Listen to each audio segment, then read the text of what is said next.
Maloro soifua whaatalwhatu se whaapoponga le nei o talafou, a le radio Samoa mo le nei fo yaso.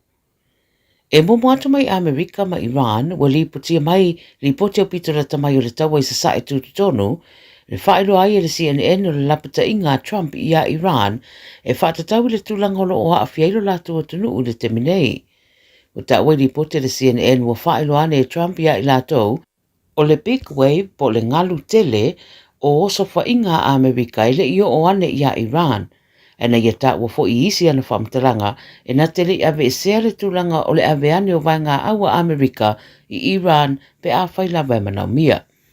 O whaelo fo i le ripoti le wala awai o le whailau tusi o le puipuinga a Amerika, Pete Hegseth, i a Iran ia whao ngā tatau le avanoa wa iei nei mo le suia o le whainga malo. Inisi ripoti lava mai sae tututonu o whaelo ai le whetaria i pea o oso whainga Israelu ma le vaenga le Hezbollah. Ta wele ripoti le whamtalanga Trump o le operational le military Amerika o lo fuafua i le umi pe wha i le rima vai aso ai mawhai lava o na wha umi atini atu. I wharani, wa whaelua le presidente o le atunu o Emmanuel Macron, mō le urua i teimi o le a wha popo ai le au whai o a upenga niu kili alo na atunu mai le tūlanga o lo iai e titiana i le tolu salau. Na tele i wha mautu i nā ne pe fia se au whainga o le aiai, a o le urua i teimi le o wha popo ai e wharani ana upenga wha pea talu mai le pepsarau i valua. Pai mai le presidente wa whaiere wha i unga le nei ona o lana mata whai oi lea ina ia wha mauti noa le malosi o na upenga i le anga i atu le rumanai. Wa ieita i tai o le atu Europa wa wha leo popolenga e wha tatau i a Amerika mana tau tinonga e pezosoani i pui Europa i lalo le wha malu tau niu kilia e meise lava i sui o le NATO. Pa peo le a pui e Amerika pe a whai e wha mata uina. E na o wharani le malosi anga wha niu kilia po le nuclear power o lo o iai i le Unia Europa. I initia makanata, wa fola mai e la ua e to lua po atunu e to lua, nisi o marienga wa tau nu iai a lato feutena inga, e ao fiai ma se marienga tau niu kiria e se fulu tau sangalo na umi. Dea whaalinga wa whaia mai le mai o le whailo inga, a pāle mia o atunu e lua i Delhi, ma tu e whatulanga iso o tanga sa a fia, o na o tūlanga wha o whai o malo. O le pālemia o India o Narendra Modi, ma le pālemia o kanata o Mark Carney, o la tu whatsia marienga nei, e au pia imata upu tau teknolosi o le minerale i tūtau le puipuinga ma o onga. O le tūla i mai o Carney, i le tofi pālemia o le atunu o kanata, o tu e whaarere iai le so tanga o atunu e lua, sa iei se a fianga taru mai le teimi o Justin Trudeau.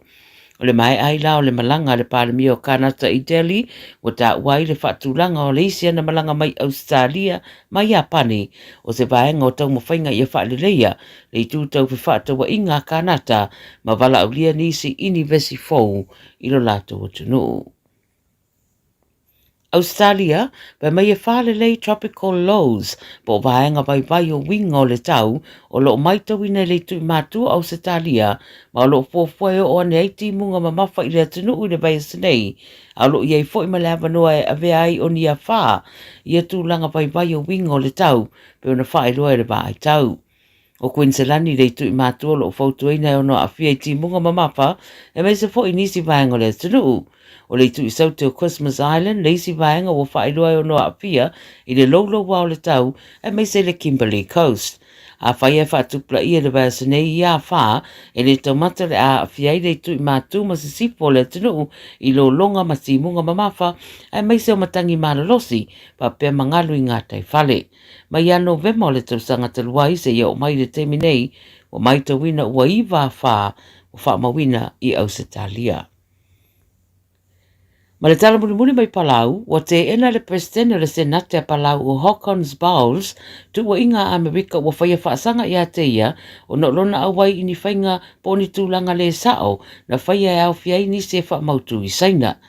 O liputia le Meira New Zealand o whamtalanga mai le State Department a Palau, ua tā uai wa so ona wha o ngā se e Bowles, lona tūlanga e tari ei nai ni se o mea na aveane, po bribes, ina ua whaia sa ngā luenga wha fau tua, ma le lango mo le malo ma pisi nisi, e au whiai mani mana o ngā tau solu tū la whono mai saina.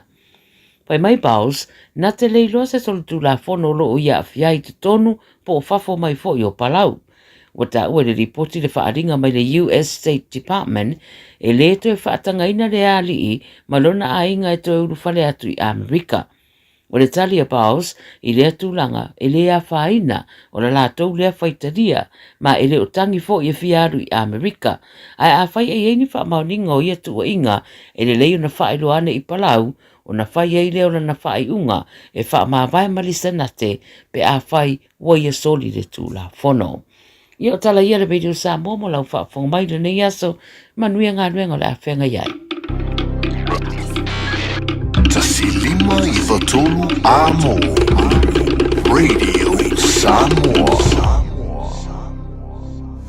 O le porokala me o le Gagaifo Faiva malei a taua savea I lunga o le Radio Samoa ua mawhai o na awi nātu ona o le fesosori mai o le Pacific Specialist Healthcare ma le tongafitia o le ngase o le fatu ma le ngase o le kanesa I whale mai e lua I Nandi Masuva I le atulu o fiti asiasiane I le upeka tawhailangi Pacific Specialist Healthcare psh.com.fj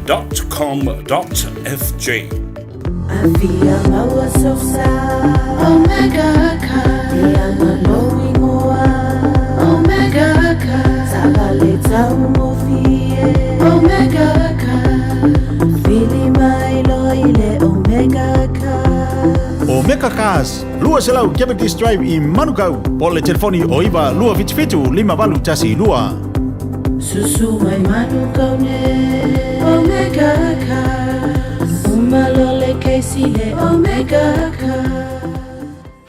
O e si la fia mea e whaatino e mawhaiona e umia I sou fale motu le lumanai. A whai fo I sou fale motu, o e si la fia mawhaiona whaatino ni isi o fuafuanga e whaonga aile equity o lau fale. A wane e misiere por kalame o le malu I fale. Ia fiafi o soruru taitasi le se fulu e te aile whaa. O le a e si la fia ai au wala e mawhaiona e umia se fale motu le lumanai, ma au wala e whaonga aile equity o lau fale motu e whaata wai se isi o fale. Le por kalame o le malu I fale, ia fiafi o soruru vai aso taitasi se fulu e te aile whaa. O le porokala me o le Gagaifo Faiva malei a taua savea I lunga o le Radio Samoa ua mawhai o na awi nātu ona o le fesosori mai o le Pacific Specialist Healthcare ma le tongafitia o le ngase o le fatu ma le ngase o le kanesa I whale mai e lua I Nandi Masuva I le atulu o fiti asiasiane I le upeka tawhailangi Pacific Specialist Healthcare psh.com.fj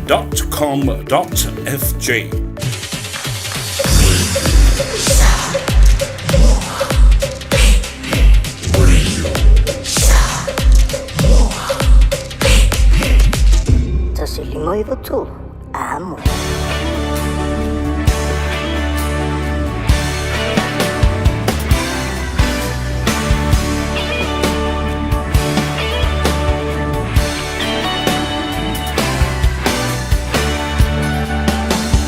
Usolela susulu mai ma o mana tuai La Samoa le nu'u o te nofo ai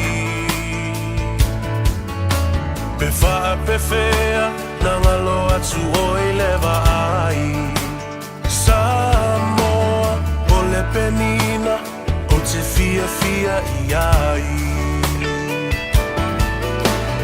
O solela susulu mai ma o mana tuai La Samoa le nu'u o te nofo ai Pe wha pe whea na ngalo atu o I lewa ai Samoa o le penina o te fia I ai Hangi mai se matangi e momoli atu ai Hoku alofa I la Samoa matalasi Hangi mai se matangi e momoli atu ai Hoku alofa I la Samoa matalasi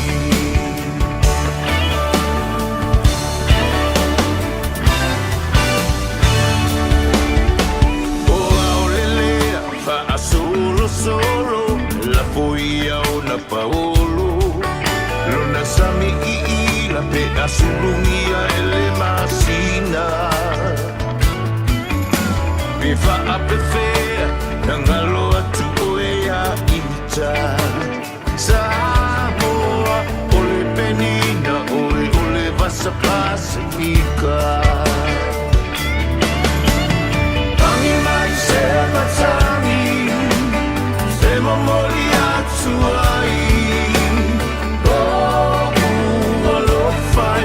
Samoa, Matalasi Tangi mai se matani E mamori atu ai O uolo faila o Samoa, Matalasi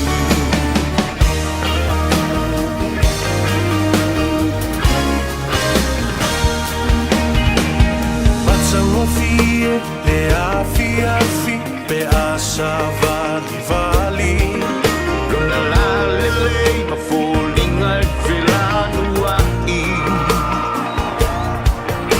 Pe wha pe whea Na ngalo atu olo wingoa Samoa Ole penina oe ole vasa loloa Tangi mai se matani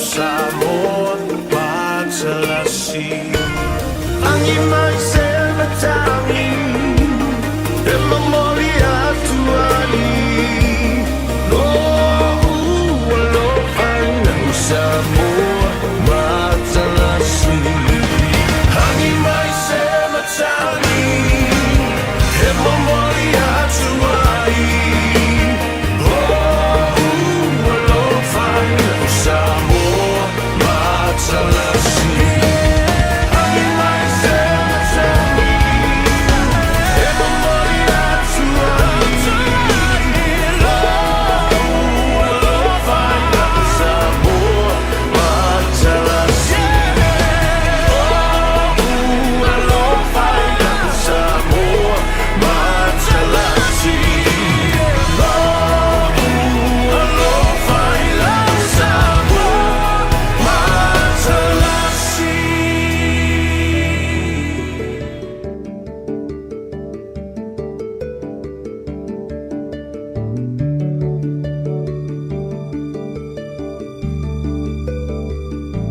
Wow, le pongisa Whaapeo na puniti o le la Wow, le langi O le timu fo I le muta O fitilo na muenga Wa tofai Maloi mata Fitilo fai solo Wa le tau ai lona loto E uso e sauia O le vai nulea e te tau mawhaina Kapu mai e le pauno E whaamalu lea ua e la ina Ia whaamali e ina Pau o se mea ua au mawaina O te whiwhia lava ma le nganga whaaftai e whaatalofa Ia maufo lofa atu fōi I le whaafoka tāpua Ia maise fōi o lau sila mai moa I le nei fōi I awa uli o le aso lua Ua tātou se e mai I le nganga I fō Faiva Ia maise fōi I le tu ua I o a onga a le whanau Alo le soifua manuia ma lo fōi le langi matafi Whaamoe sa manuia lo tae ao Ina ua nganga e fōi le la Ia mala usu le atunuu I ona tiute mo na Faiva masani. Ia a o leisi whaenga. Ia e tāpua I pēa. Mana nofo I le whale. A wafo I wa malolo retire. Ia ma ua no nofo e wha o ngase leni sa wha putu putu. Mai le tele o tausanga ua mawai. I lo lātou soifua ngā lue, le soifua tautua, ma le soifua au auna. Ia ma lo fōi. I le lava papale I tiute ma Faiva sa whia ngai ai le nei aso le ua se fulu ma le wha minu te ua te ai leile tu la e wha. tāwalunga atu ai fo i le au nanga ma le tautua al fitalenga ia se manu po le tau whafo i a fonga mua. Le auli ma fofonga mua. Ia po le tau whafo i a se manu. Pa mui mua sabut wia i a lau tau maftanga. Le fo i wa tātou wheloa i ma le nganga whaftai i le atua. Ia ono avanoa le lei o lo o ia whaia mo oe ma uma i tātou uma. Ia le tua sa ofa la le lei i louanga le lei aloa fua i lau ua maua sula fo i le lofa moleanga le lei o le tua tātou whiloa i lumo le nuu ai le o tua o le nuu i le mea tatanu ma fale lau wasi ai tangata o le anga le lei o le tua ua mawhai ei o na tātou toe penei le vavenga ma tautia na te whaia i aso uma o louso i fua ma lo uola o le wha moe i a te oi le pō, ona e tō wha i ala, i ale ma oi, ma whai e iau miki mau, me wha li a fo le i malamba le tai au, o e sa uwhai mai lau miti, le kara pepero i o menga e miki ai, ioi, ai, e whawhangu oi e le atua le tai au, ma wha te i a te oi, ia, ona e tanga i le masila sila, i le mātango fie, ma le mamana o ngā luenga o le fōwhanga pa ia le tua, o le lalurangi na whaia mo. Ai a le nei aso, i le whaopopo i aso loutou soifua, ma so uola. Ai a le sulu mātango fia o le la.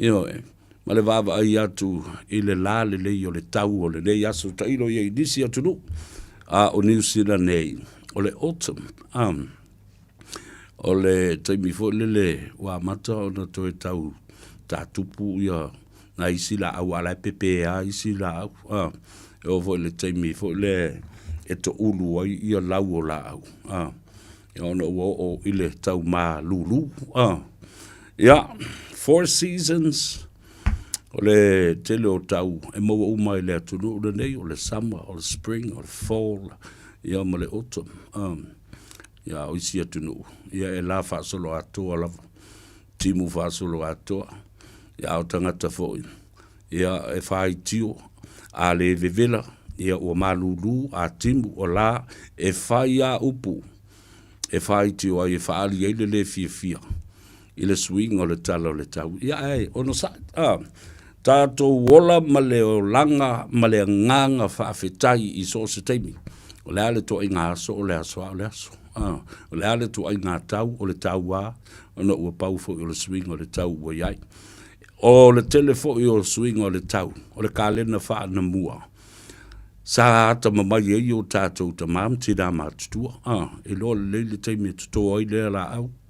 E loa le leile taimi, ia, e malo lo le iai.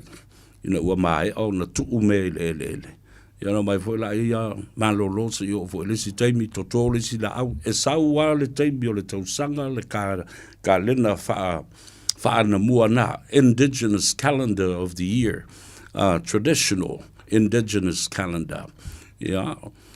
E whapena o mālau tātou tangata, o le taimi e tuto ai mea i ele o taimi e whawhai ai, ia pe sele ai fōi, o le taimi e whamalo lo ai le manawa o le ele. Ai le whapea fōi o le tau, na whaia mō le tangata ola, ma le tangata soifua na o ia. Ioi. E si la fia le lei e le atua. E i fo le tau, e te tau o na, ola le lei ai ia mea ola. Manu fe le lei o manu fe tolofi, manu vai wha, vai lua, vai tolu, ma le manu e tasi le vai. E re kari e le au, le au vai kolu.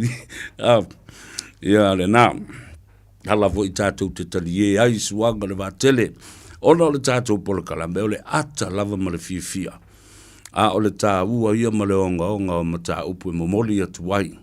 I mauta malawa, o loto ma nganga o tātou tangata. E mau le taimi e te atai, mau fo le taimi e te whaanono ai. Mau fo le taimi e te le mau tonu ai. Po le a tonu ale wingo le mele, o tātou la, le ai. E siuta ponat lava malu watu le atoanga. O le ano fale o se mata upu. Ina ia e malama lama ia. Le atunu ule nei.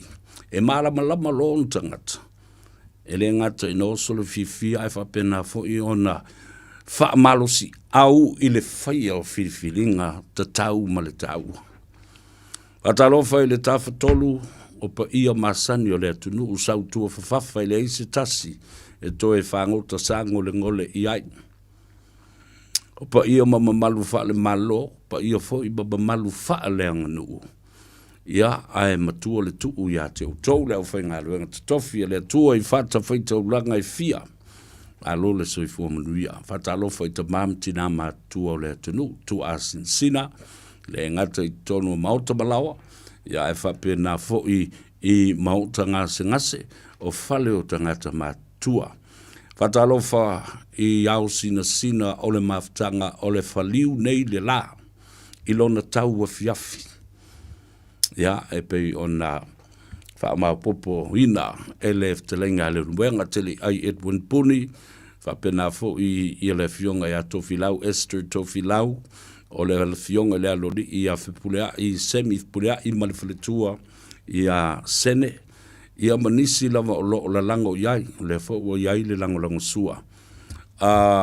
Le vaenga o le pulenga whaitu malo a Manurewa. Manurewa's local board and local council.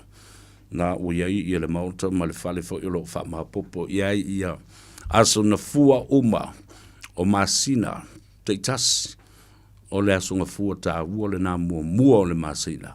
Ia le na o lo whailoa iai ia tina mata mama tua o le maftanga o le whaliu nei le la ia manatua la. Elena o ila tau o lena malanga me le sitseni ma whaamni ina le sitseni fo lea tātou lena whina o nei. Ai, o lo o iai fo I bale avanoa. Mo nai nisi tabam tina matua o lewa fo ina soifua I au kilani nei. Ia ai le oa I fafo marefale. E no fo ai lava. Ia makaua I nisa ai lava. Awa ngofo le silo makua ki kilo merko inga whamai e a maka e ala. E mai o ki ngā maka kilo kui aoi. Ia ke ia la e rewa misa to ino male o le matua. Ai le ia se mafuanga na le fuana misa. O le kilo so o ko inga le lo makua. Ia, I ka lo makua whamai. O lele e ia. Tale loa po le ane me whai mau kilo mai ai. Ai whamai kala ko inga. O ia o le ala o mangako. O mangako e o umalo fia kilo ia oi. O masandi I langa sa o wola fatasi. Ma o matua matutua.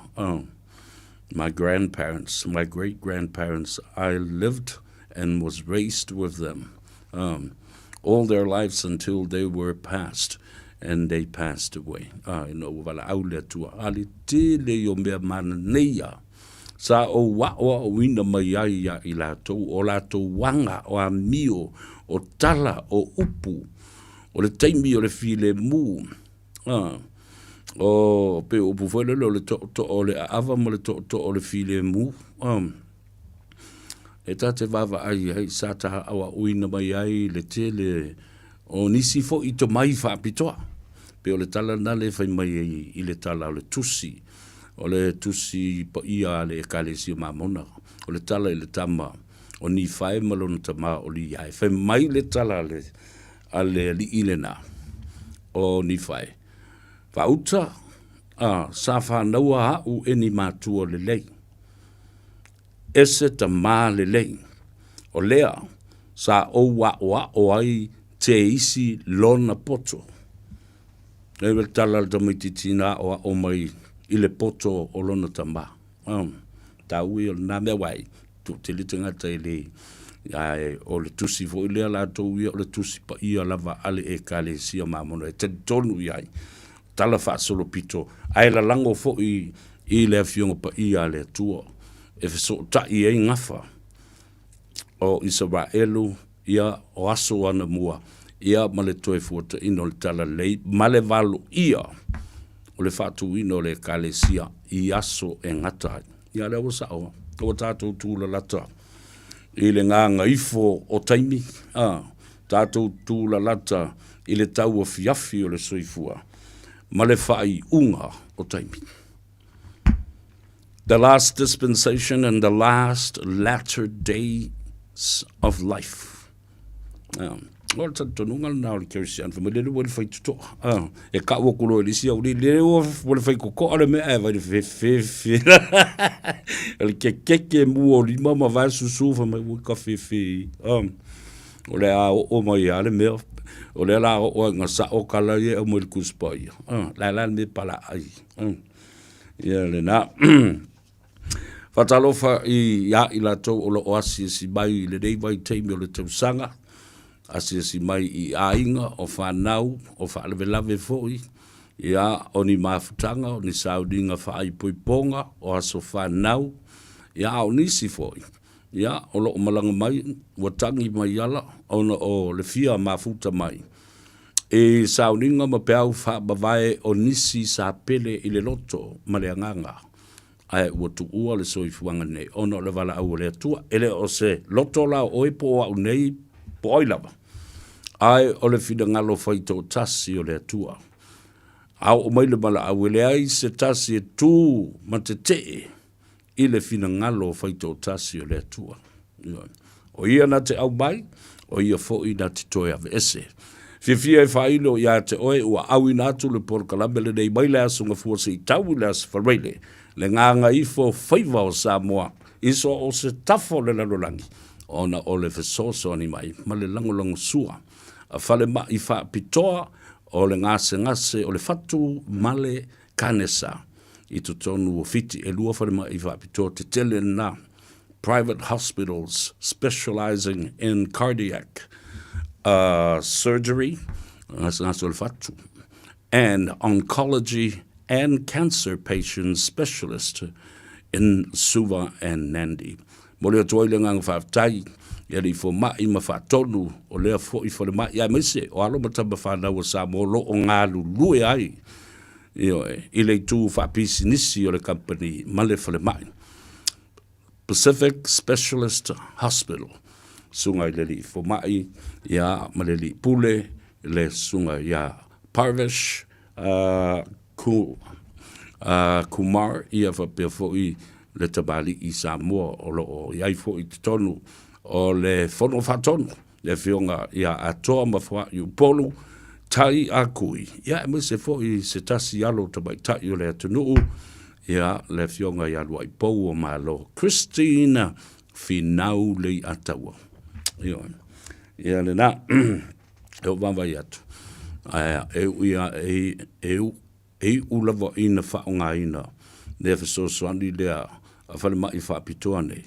E le tātou malo I se teimi o iluma. Mai le ave mamao o tātou mai mangase ngase o le fatu, mangase ngase o le kanesa I Intia.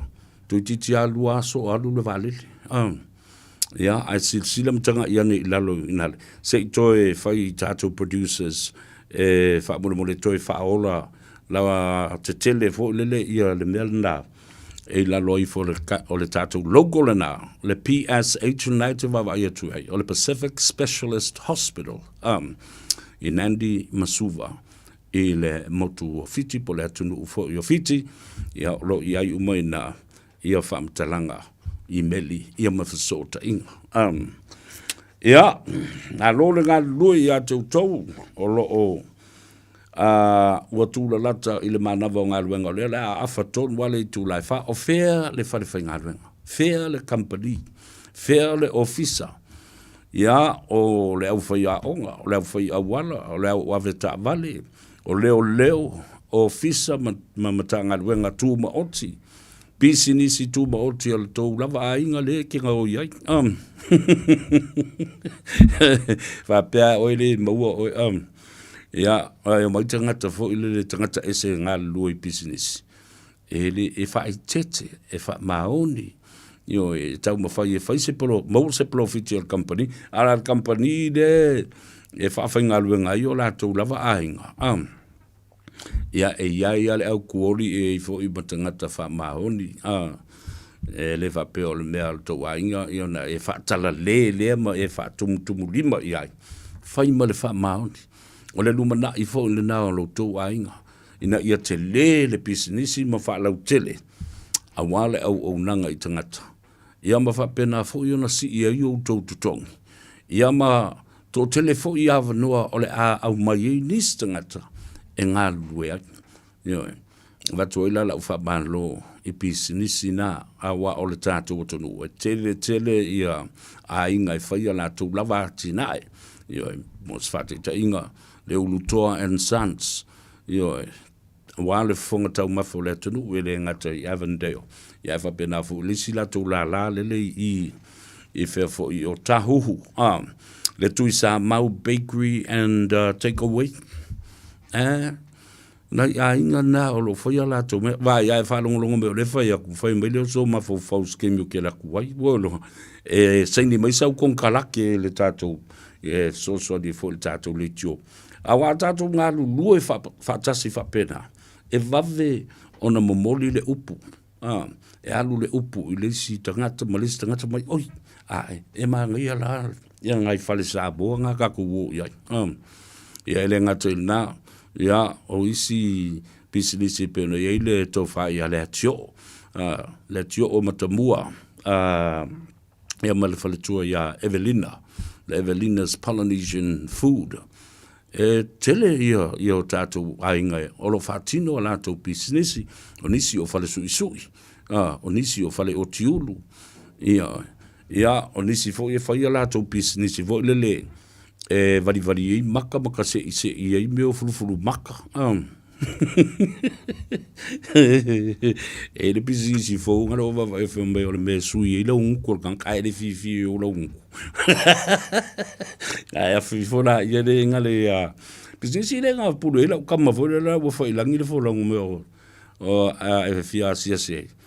E le se tua tusi ai te alulunga le website, me le www.com.com.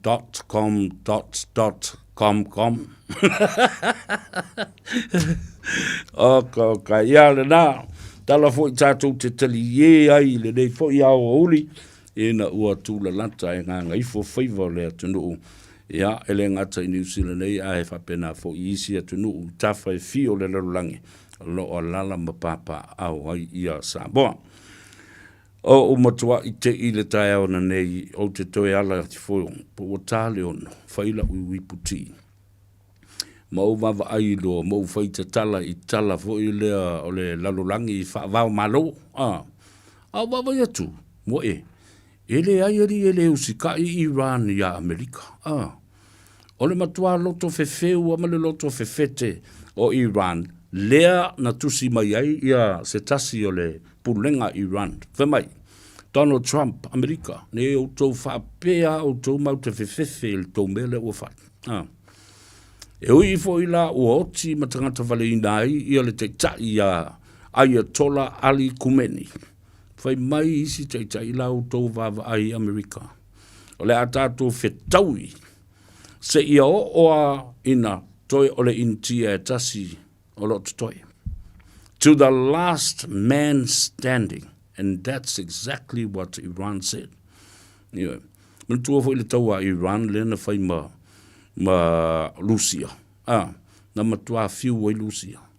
Ana le so soni to fo Amerika I le tau fio lolo mai la mio ma le fe o Iran.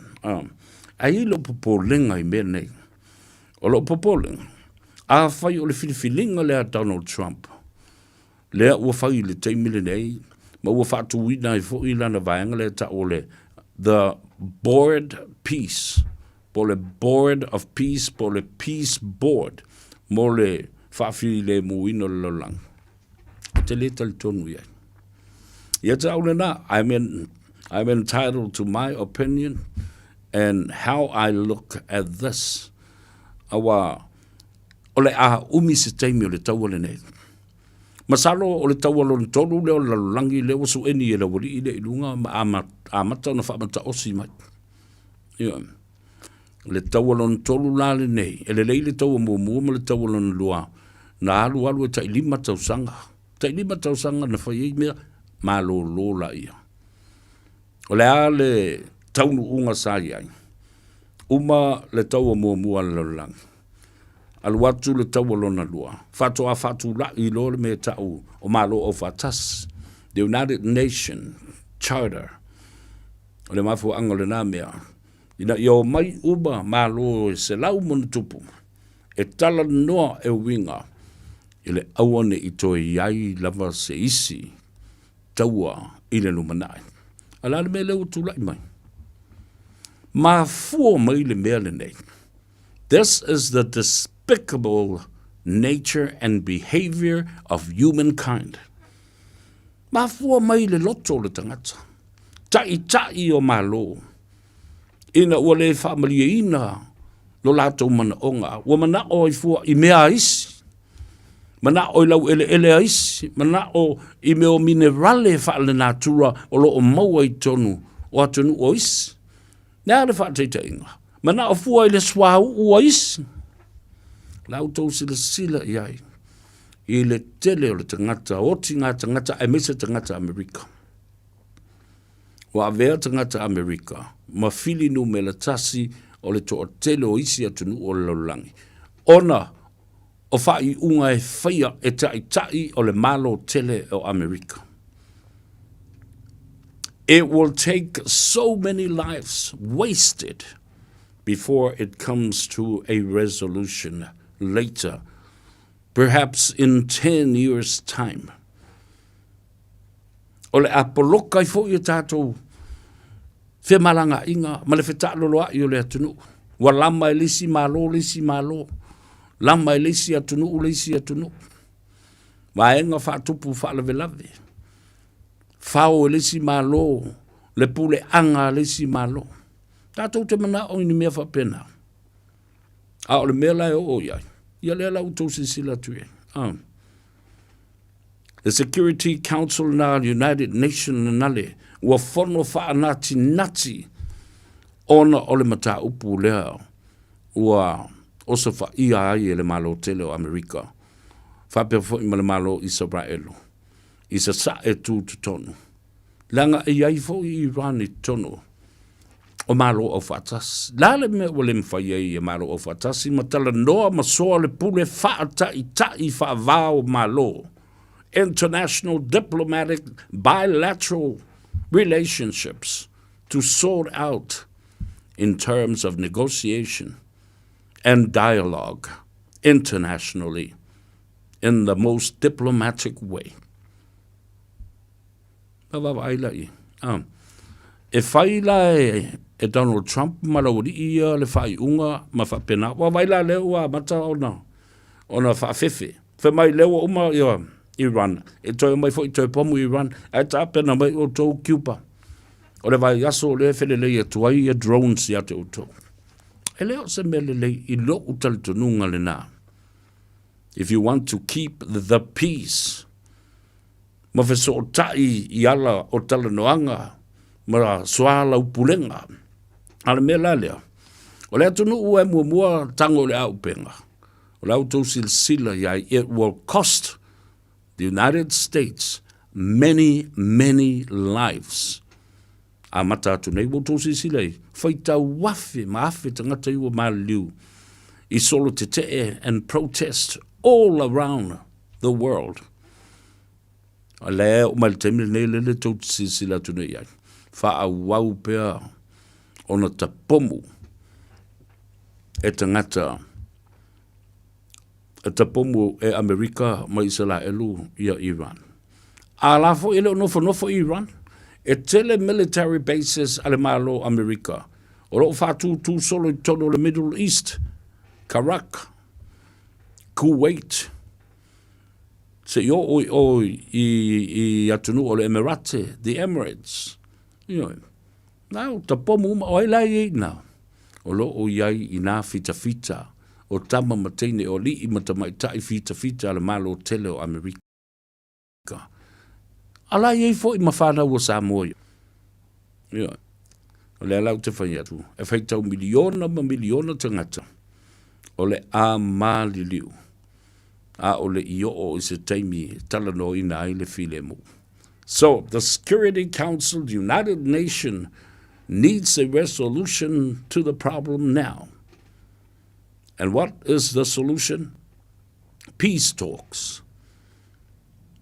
A matau le whaatalroina le tūlango le file mu. Ma ia whaamariaina, kone kalate mani ai a inga e whaamari e leisi tū ma leisi tū. Ia, leu te wawa ia tūwa froze mai ia le tātou Canberra. Ai le whaina, ai whalongolongo mai leo, ia walawa fo le nā ia te oi. Mela nā mo tupu nei, tangata Amerika ma o lātou embassies, o lātou ofisa tū to tonu I to tonu, o sasae tū to tonu, nele ua whaaleanga ina uma, susunu, attack, o ai ia tangata I to tonu, e whasioti umalawa. Ion, le tala whaanoa noa le nā. It will take so many American lives before it comes to a certain point where negotiations is much more important rather than the weapon and artillery for military action. Ia le. Se tato wola le balolonga. Ato fo I mai loa. Ia atonu e o tu e wale leile tato wala ata le teimi le nā. O lea ua to e sfulma le 8 minute, tali tu lai whaile ngā Gagaifo Faiva, wale I atou sa vea I le nei asolua.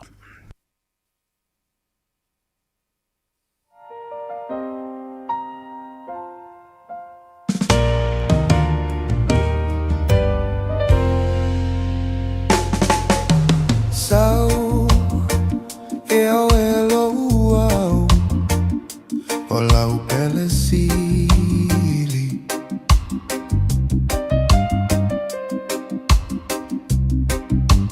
o le ata te tea ma whaatofa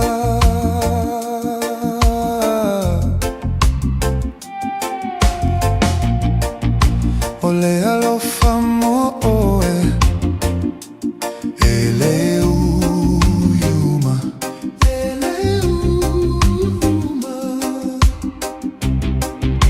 ia faile mavasa I lo tava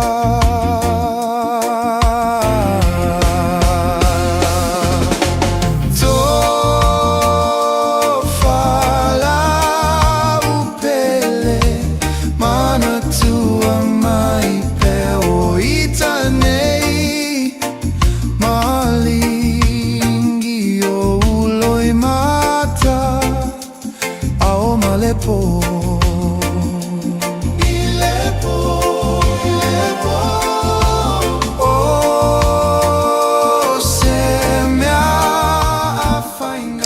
Ia toi whatalofa ia te oe mau whalofa atu. Te leilo o le matala no ma seu manu I pomu lai papa I oma mea tau wha nukilia lai wha o ngai I sasae tu tonu po le Middle East. Ai sa woi fuor ki miriki a polo pomu mai ia le maala kama frozen a koi a kole mea. Awi o lea, ai toi wha ua watu la o wha mtalanga le mata upuluna. Momua, o whatalofa pitola vai seo tina. Le fionga ia Fortino, ia famele, a via e Sarah. Talo fatina, famoe sa manuia fo I le utai au, ina ua e malei fua mai, ia fapena fo I se I puti e tali ai ia le malu o le tai au, ta pena le lei, e le fionga le totoli ia tofilau, ia torise, ia watu le, whatalofa ma le whamalo fo I le on sang. Le meta ua lo tau no mai. A lo matango fie ma solonga le leile tau e le o malulu tele. Ia mai le o to ulu telefoni ti munga maangi ia ni matangi fo le e sa lulu ai ia le pa sa vat. Ia whamoe lo manuia. Ia le nei aso fo I lau. Au te mafau tele I Samoa ma le oso I lo fia vave alu I Samoa. Ia le na. Toi fo I mai la lau tala. I lau vava ai atu I ata ma meo videos. Ola ua wha o ngā lava whana I le temili nei. Pe afe le savali le sau. E olo uma o tau le whana. Whawale le whana ta vidi. Leo machine guns. Tua wawa aia I le wha o ngā ina e tangata. Awa o le temili nei. O le matua O le afi lae sa sao I loto maanganga o tangata Mosalemi ma tangata Isalama. Mana tua mai. O le telefo I lava o tausanga I nei mea o taua. E mafua mai ona o tapua inga. Islam and Muslims. Ia. Lea o iei matatou lau kerisiano. Ia e vo I o le tapua inga saina la tole o le Buddhism. Ia. Wafe te na I nei mea o tapua inga ma ua whapena I lava. Ma whetau wai. Ia. A tata lofa la o tangata Amerika. Amerika ia tunu I fafu le atu Asia o tutonu sae tu tutonu wawa atu e iwa le lei ofisa o Amerika le alala anofo nei Amerika ai le wha matala mai pe to ofia tangata na mali liu le ofisa o embassies ia ma ofisa fo leo o I lato lele ua attack ai ma ofisa o le United Nations o ampasa o konsula e o I meo mei o komsina konsula ampasa o tangata o le malo o Amerika o lae o fo lele o sui I o le malo o Amerika I totonu o atunu o alapi e matautia o to wawai to ina na leo ayatola komeni to ina tonu wale na o le tai o le supreme leader le na pe o se Godfather, ta ilo fo le Godfather, vo ele a ta ua mala uli o e fo asiat. Pe tutusa ma le tamalo lea. The supreme leader of Islam and Iran. O to tonu la o le a fo I o le nu e tau, o le a ai e tau o Tehran. Lea na nofo ai I le tamalo. O I lea na pomu ai lea so ane nafi, I le fai ungol o le vai aso. Mai to o fase fulu ma le valu isi fita e tau le ngana Peritania. Majors and generals. Military generals. Tuso tai au sili ia o na whaalorungia mawalunga o lato tūlanga. Ele lei I o lato mafau ma lato whato whala inga. E fuafuanga fo I lea e whai ai ia ni taua. Nā tau te loa a wala ese e tauai a o hafo I a upenga e whaonga. A whaila o lea ua masolo ia le tei sili whapea fo I a isi fita e to o fase fulma le valu o le malo Tehran ma Iran. Rona winga. E le tu umama hina. Alfa lola vel te milene. Ele mawhai langa o lele e tau whaalili atu I a Donald Trump. I lunga o le api o fōringa, whapena fo I lana Truth Social Media. Mawhamai I tai o lalangi. I got him first. Wawai lehula. Na mai o lewa o mawanga kama leo. Ai a tola komeni. Ia le alana tal tonu iai. Avatu fo I wautou sila iai. This is the moment Iranian missile attacks U.S. embassies and U.S. military base. Ia vai lagi. O la lai pese Donald Trump I o le whalepa e mawhai ana e vanga I o I Mar-a-Lago. O le no whanga fo le leo ia le I Florida I Palm Beach. O le feoti tangata. Te lei lopa e le ale tua ngā whamatala mai ai. Mali potia mai ai. O le ala no fo mangu mafile mu e le masese to tau tala mai. Pe fia tangata o le ofisa o Amerika le na fasiotia. Fia tangata o le ampasa le o Amerika. I le mea ma le no fanga I te tonu o sa sae tu tonu. Ia. Wo o ile taimi o le atua. Wo tau se silatu. Tuli lava ele mea tau whaatontonu nā se tasi o loketi ina ia whaaleanga ina. Se sila iai. Oka, vai. Ia lena. O mea tau nā lai tupu yo. Ai mana tua la a tau le ea. A to ulu ifo vaalele nei. E to ulu I lunga o fale o tangata. I no foanga o lo o tumu o tangata. Ele I fai misa la foanga le I larui. Ai feoti ai I le pā o ifo valele ia ma mu ai se no fuanga tele ia nei tū tila fia. Au le pa le valele e pa ma ua pā le suau e matua I salalau solo le suau. Mu matua I pe mo fia se lau fale o tangata, mali o toi tangata savidi. Ele fai la ni kongu ma au ai ini meo ni tau ama ni mea whapena. Talo fai, whaftai le tua. Wa vea lo tātou mamau e se mai. Se o iau tō wawa e tula e. Umale nā pailate. Umale nā waalele. Fia tangata. Wa vea, our isolation from the rest of the world makes New Zealand a much safer haven to live. Ai man tua le leile tau mua la langi tau alo na lua, na afia lava atunu o la langi, e o lava I le atu Pasifika. Nena o tu e Amerika, o atu foi New Zealand, o atu ia si amani. Tātou te talo, ina I awane I o mai, ia vaenga I o le taua, ma le afianga, ai, te le I o le afianga o Samoa, le atu Pasifika, e meise New Zealand. O le apoloka ato nei ala vaa le fe avea I le swau mai Brazil, swau mai Venezuela, swau mai Aikupito, swau mai Israelu, swau mai I Kanata, swau mai India, swau mai le vaenga ese eso langi o le la tūte ngausia le swau. Aisea, o le a wha ina, ia la vaa. O le a fefefe fo ia la vaa. E tatala. Fefefe fo I tangata e whewa I wha vao malo I lunga le sami. Aisea.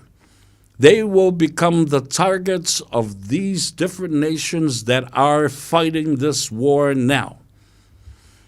E feita Iran ia Amerika ma Israelu, ai o pomu ai ia meo vaaswa uia e whewa I le vale. O le ala le me tupu. Waa o loa uma, po loka uma.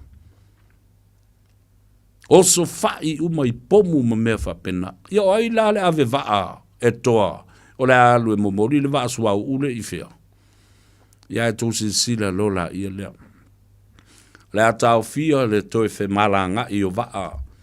O vaaswa u e momori swa u. I le ato Pasifika. Mau mai I New Zealand, mo ane I Australia, lala me tupu I tātou.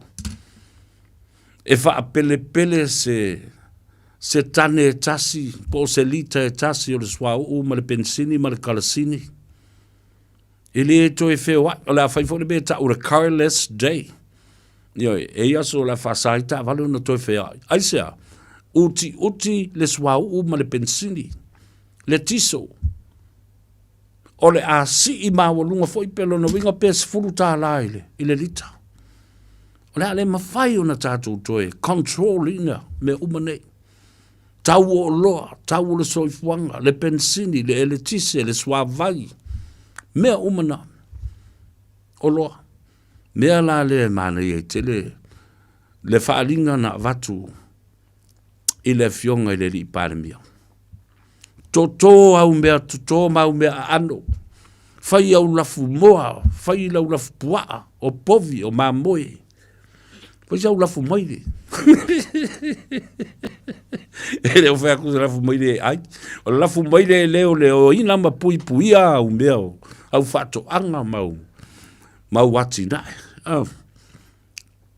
Ia fai masau lafu pusi. Awai, ere ai e Samoa me ai e isi atu nua vai tasi le ati nai. Whatau ia saina mea.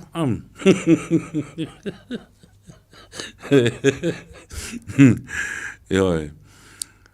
E mea lale na. Au lale mea la, au koule au ai moa le mawhika ngisi ngei te meua mawulunga. Kele le kaule.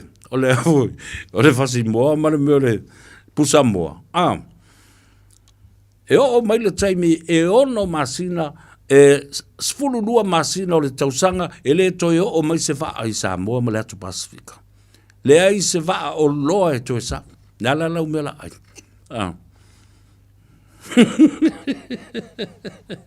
Ya lo ai boa risi ainga. Ya aya. Ya fulu ai ro malo nguku. Alena uve. Alu kokong ya ukalo. Ya ukamu ya ufai. E o mai le tau ale I le atu Pasifika ma a fia hai tato. We will all be affected. The impact of these wars will take its toll on the Pacific nations, the Pacific community, and also Samoa. You know, ola ia, la utou se sila fo la ia. Avea fo ile nei awa. The problem wo utou se sila vai tinga le alu le vale le ala tuli tu lava ele loketi. Ia la la ver. Ia le la tilo nei po la le tu vai. Oi ta fi isole. Oi ta fi sila o tu e. Fa fe taia se manu o lo e au mai sa o ia me o la papa matutupu ile taimile nei. Le la o fa malu si au tu fo ile atu se ve ia tu le por kala me le malo. Lale o nga lue yo to ele. O wa. To ele ngatra yo tato ele mai ele o isi atu no le wa mo tupu ai ia fa ravene. A o nga sami. Wa o le tele o nisi va nei o va o loa o le ata pomu ma fa le anga ina ele sami. Fa le anga ina I tane swa o lo ma fa yo na nga yo yai ma nga lulu. Ia o to sila tu e. O to sila. Le lava o to o ia o ta fefe. Ia le va America le va na. Le va America le va na sa na mistakenly lona winga ta o le friendly fire. Ai se o to va vai atu ile fola mai o tino mali liu o tangata. Talo fai. Ja. Tasi le na ia mantuola o meu fighter jets nei. Ja.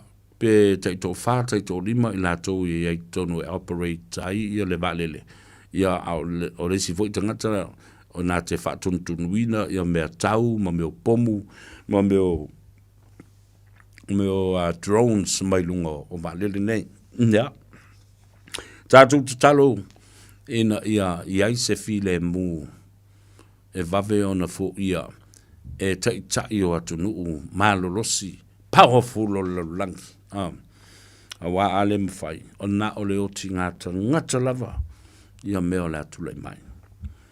Ia o maila utala noa I le tā ua tele o le wawa I atu le fetu leni atu o le tele o tangata o tai o isi malo o isi atu nuu te tele o lalangi le wanga I atu I Samoa mese o lena iei nei o le whaile utusi le malo o Amerika Secretary of State na watu nei ma ua sai ni ai le whengainga le ta o le Open Sky Agreement o le atatala ai ia le space ia po le air space a Samoa e mawhai o na whelele ia o noa ma le tau fia ma se lei sene e tūlau ele ai I Samoa va alele te tele mai Amerika ma isi atunu o lalangi ai mana tuola e tele tupe Samoa ai mawai ta tala lato space ai to tongi le taimi e tūlau ele valele to tongi le sene the landing fee ma le umi e tuo ai le valele a Amerika po nisi atunu I lunga o lau whanua ma lau ele o malai valele whaavao malo o le malo o Samoa a whai fo ia whao ngahe tama I jets fo ia a Amerika Samoa ia whangalii whapena fo I mauta māsau o le mea lava tas o lono wing o mawhauwhaunga fau nei o tupe fau nei o le whato whala inga fau o le tae au fau o mea fau uma ia ai maise la lea o maile taimi e ta tau ai ona tātou a ngai e whaia tātou a tinae o le apoloka nei ia whi whatau inga whaavao malo. Le aini o loa au mai o mai whafo mō Samoa a wā lea o le atangu tāle pensini. Ma o le apoloka atoa le whemala ngai o waa o loa ma le tuau i le atu Samoa ma le atu Pasifika. Tato wol malolonga ma tato telefou mai i le Pasifika.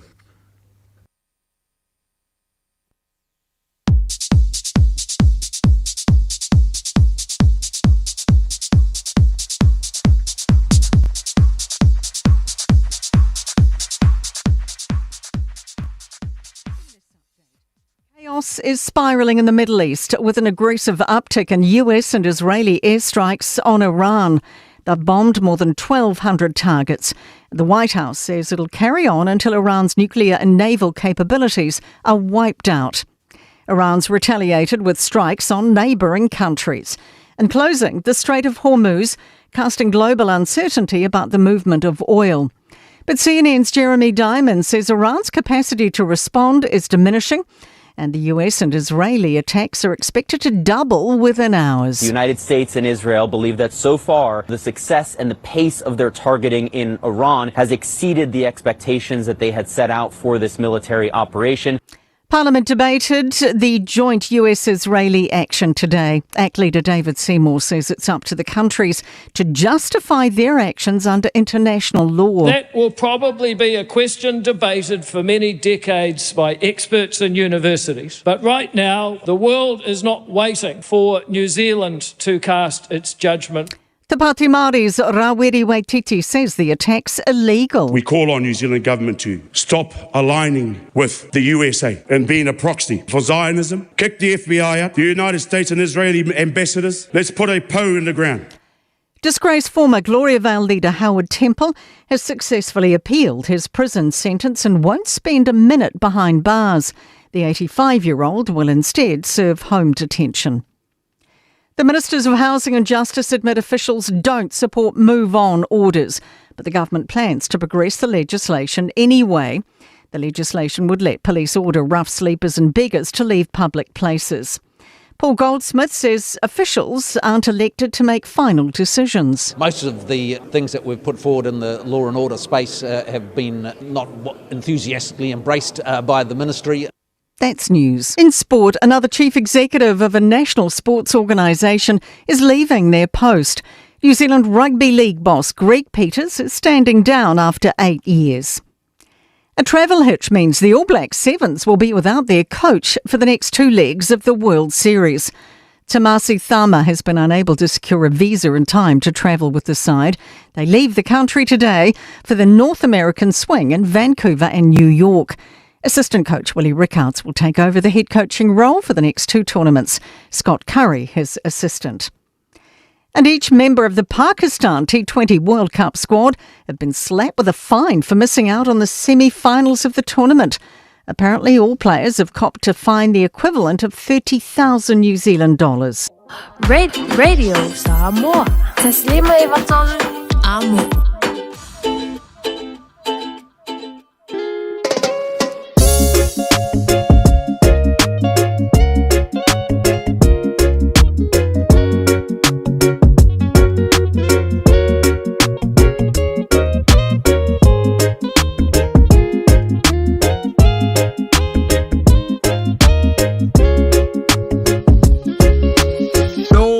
Noise. Now we are all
Ia le na whawhiwhianga su I whiwhilowi o le auli I le Gagaifo Faiva whaala I o mata mau fofonga I lunga le ala. A wa e te manava mai. Ia wa e vai mai le lava. A le teimi fo I la e te nofo ai tono o le ta'wale I tu o le whiauli. O le teimi le nai po loka ato ai mga ala. E mua ai le wila le tamoititi ma le savali e le toi ina ma le ole matua. E mo mota unu to ina mo le matua le fale. A le a ke whakau pepe e lunga le awala. E lua la me o ye o lo tautu ni moe. Ia so a mai o I tuape lo atu o so a tu sisi luma I. Ia malo fali. Malo fia moe. Ale me la na mana e lo falonga longa mai ia kalamari ia watu o tala true story ya. Ia ona e ata ia la ia le mahala o mata. Ai alua, vai, kasi lea mea ese le tāua. O le vai o le ona. Awa fo I te tauturi moe lunga le awala. E tanga loa miki lau kamalenga e walango le makua skuea ale mele ke mafaufau. Ia I masao le mele alu ilo mafaufau. Toi maua lo malos. Leanga o le meo le talanoa I le meo le ngaluenga whaasale lau. E wha mole manawa. Ai le leila e sa ui e ngalue. O lo malusi ato le nalu I lo mafofau sau I lo manawa lu atu I lo fatu ma lo wanganga alu I lo ngutu o mea uma. Whapeanga lu ngufu me kalangua. O mea wa uma na e tāpena ia. E alua lua. E o alisi keimi mutua mamango e mau whaua ma lo longu. Ale mea e whai mai musau vai o leola. E whake I e o e lisi keimi foi le. Manuia le anga I atu o le malu le tunu ina ua manawanga luenga. Ia saunga le mui lunga le ala tele. A whai vela wa e matua fia moe lawa. Pakalo I au tafa o le awala. Mautinoa ia saunga le mu se mea e te pakai. Ai leo le pakai lunga le awala. Ma e moe e lunga e ngā kanga kaso ala ka vale ma koso mai oi fafo ai pingi oi. Kape, sorry. Ke fa vale ke sa oi e boy lunga le awala o le feo. Ia le na. Mai ala le saiding o le fea ngai na wai ai ia le whailau tusi o le malo tele o Amerika I Samoa. O le tāua fo I lea. Na saini le whea ngai lea o le Open Sky Agreement.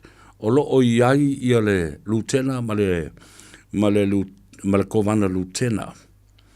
Ioe, le kovana sili ma le lutena kovana. I totonu o Samoa. E lo ai le tāua tele o le ngā ioinga o le ngā lue whatasi I atina e whapenei. Ia mana tu o le territory o le malo tele o Amerika. O a umala le whasua I le tamau a inga o le malo tele. E ave I tutuila manua. Ia e te lefo I le sao e mawhai ai o na sosoni atu le tātou tamau a inga. Ai maise o tātou ngā ruenga so o whatasi e pulupulu lima whatasi e ngā lulue whatasi ai tuila mamanua. Ma Samoa I sifo tuto tas. E le ngata I whemalanga inga o valele, o waa. Ia whapena fo I le tamau a inga. O e ngā lulua I tuila manu o malafo mai tupe I Samoa. Ia le sifo I la le mea tā ua le na. Ai ei se mea tula I mai I le lumana I e a fia I tātou no taua nei. Wa tātou I loa lelei o Amerika. E o mai e pui Amerika tutuila mamanua. Amerika Samoa. Ma pui atoa I mai tātou. Ai le ngata po I le na. O I tātou o Samoa. O se vaenga o le malo au fatas. E ai fo I la ia le tute balabata fo yoi. O le malo au fatas e pui e tātou. O ile e lata mai o Australia ma New Zealand. Ia le na. Secretary of State signing the MOU or the Memorandum of Understanding and the Agreement of the Open Sky Samoa and the United States. Ya, tele lava tupe ta ua le maua mai ai, tupe fo ia le tunu, mo lo tātou watinai. Ele ngata fo I lea, ua faa vanga ele malo tele o Amerika e tau wala tu I le whailau tusi o le malo tele. O tau se sila tu I ofu nae ua momoli atu I le fionga I le li palemia. Mea na e tau o meo bulletproof vests, o pulo, o mea ia. E le ati e se whana pe a whana mau mai o tō mawhau de lai le si tausanga le na whasioti ai ia se tasi o maru o le malo, le sunga ia malo, le na whaata o na lawea i le purufana, o se tasi o pangutana na sola i tua. Lea foi la na tula i mai le na whana vela vele i mamao tu nei. Ina ua whao ngā foi se la o malo si. E o so wha i ia le li leo o le mā mea peni a mina. Io a le la ua whai mai pūlou au mai ma lātou o lātou ofuna o jackets na e pui ai i o lātou tino ma lo lātou suifua ma le saunga le mo.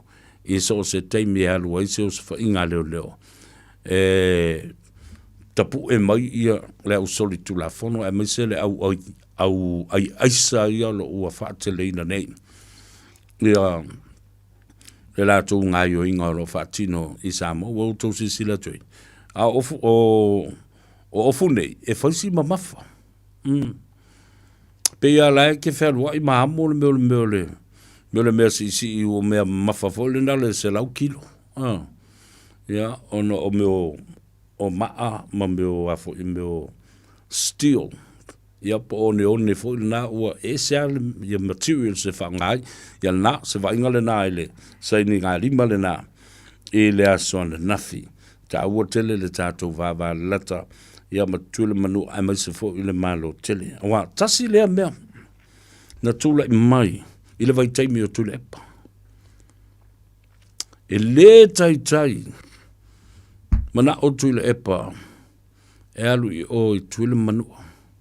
Nala fo na o le ino i o tai o tule manua i le tātou tō ina.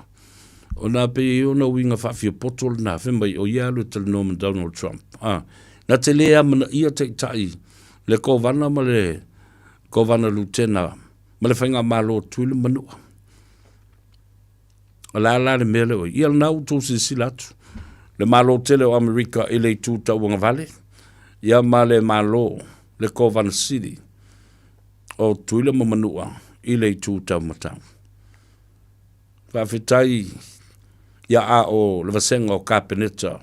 Ia o minsta o le Kapeneta umale nai tō te silsila atu ia i tua. Tā ua tele whawhitai i le fionga le li pandemia i le maanga whangafa. Ia malanda whato whala inga male waai mamau i le lumanai ina ia wha mau popo mai o tātou so tangane wāwāla lata ai mai se foi male malo tele o Amerika ai mai se o tātou uso tuile manua malanda foi whainga malo na mai tau wina i le vai aso na sei mawātu nei asto na i se o vai le asa ai o mai loi leso nafi ia wa matau na tufa tupe isi tu malo. Au la lava e pepese mai ia de lai tu. Fe mai e pepelo la uli, pepelo de malo, le ini tupe o tufa ina. A leo te boli mawatu. Awa na tufa tupe o lo ui tu malo i la so. Toda ilen tene. Ele i uma la na tufa, awa ele i uma na watu ia te ngata e mai a lato, tali a lato whamniang. Aina wha uma nafi wha pena fo i le so. Fits full valu miliona, o i fits full valu wafe. Nea na wha soa, isi o utamai nu o so la ua masau ni atu. Ila sto lai, ana nafi, ma le so. Aina o le to lua se lau fast full ma le iwa tangata lai e. Wale sita lai. O le whala ve lave le tu lai mai nei. Ona o leo a watu tupe le malo i fono whaavai. E ta tau foi lai fono whaavai o na develop e la tou se system whaingofie. E lo ai po oilea a oilea o le tangata o leno fo tonu i tono le tu malo malo o wha maumawina lo na swafa. I to tonu o le nu male i tu malo. Ese la le whainga le whai e isi i tu malo le tu whainga o la tau tupe. O lea ua whai, se ilonga e watu le pe whana ula tamaititi. O isi, whai mai se ilonga e watu e wha maunia wa uma ona e le stala i le ofisa o whainga panota. Au whalongolongo tu nei. O ka tō titi lua sifuru wafe I lātou ele I le stala o lātou suafa. Ai, ua ta I lua sifuru maltasi tau sanga. Wanga waa e te tauna le stala. Alela whatu nei. Whafonga le mai ia. Te whono ma komiti whafoe. O whono whawai I tu malo. Whamulmule ia. Whawhaingo fie le system. Io e. Awane I tuli tangata le system. Le nā o iei tupe I o tau ao. E le ai se pepelo, e ai se tau whase, le ai se tau mawhai e, te itai se ia le atunu. Nā o iei tupe. Wa umana o tau sila I saini ngā lima, a whaipule ma te itai whono, o whono whawai I le la lua vai aso o tuna yatu. La le mea pepese mai ai, ai mai se lava. La wali ia mātutua. Ma lātou media outlets a le HRPP, whamele se tupe. Ale ai whawhea. O tau tala nā e whai ona olu tau lea lo lofa I li rātu no o ma o tau I tu malo. Ioi, nā o tau tā ngofi pepelo I o tau I tu malo. Ka ia le chapipi. Pepelo le tu malo. Ele I o tu lava stupe. Ia, na whape nā ia la, ia lea na feita tangato le tu malo. Arfisiri, whea tupe ia na. Na vai atu I lungo TV o tau seini mai e. Leo wha mai le malo o umana wha matu watu ai awane I tu whase I alonga I umana palota. Get that right. What part of no don't you understand? E se le tau tale. Pero ngā ngā risiko I. Alo wafa mai. Whiu wha ia. Wafa mai ai lea. O la le we. Vaengo lea I. Nai tu te tala pelo ai. Ave tu pe tangata. Ioi. Tō winga lea ngā nā na whai mai lava. Mea nā liu no tō feita. A wafo I. Wau tau le toi pule ni tupe. Wau tau le toi pule ni tonu ale malo. Nā lu tau whaali li I ma tau feita. Tau mana o ai afu o le atunu. Ma tangata salango lango te utou. O e tufa nā mea. Awele tai se lauli masfulu o tangata. Nā ua umana whaamanu I atu lauli ma le komiti ma le minsta. I le mea le nā. A leo tau wawai atu. E pe e tau ese atu la fono lea. A lea fono whawai ma lea fono whawai. E ta tau ona sisiva I se tahanga e tas. O e wai te tonu o le tu malo whai le nā. O e wai ai tonu o le nuu ma le lisi le tamai nuu wai ese lisi le tamai nuu. Ona e tele ma ese nuu I to tonu o le tu malo. O nuu o le si nuu e to tele on tangata e pela mātou ano a malua. E to tele atu salua fata. E le mātou nuu I sauni atu masolau. O lona winga. Ia, e se lauli masfulu. E to tele I lato. Ai to titi mātou. Lea lana tu whale, fitsful valuaf. To tongi pili o tamaiti umai o I le universite. Ia se I toi vav aipo la sisi atinae. E whaasoa ia I leisi tolu sful valuaf e leo lo toi nei. Ia vai le maanga I kero sia mako amio. Le meta uole na. Ai. So ia le tala pelo I tangata. O baba atu foi. E le tala pelo la to ina le leo. Stamai ko inga le leo I foi o mai savidi. O kanata. Ma le to ina leo. Fasto lua o foi o. Ma fetu mai fea. Yo. Pepe se mai lava. Falpui lauli, pepelo lauli. Yo. Ya, ale o te fatu nei. Na wo umana lo tu pe tu I to fono fa vai. O e avele le tu pe tangata.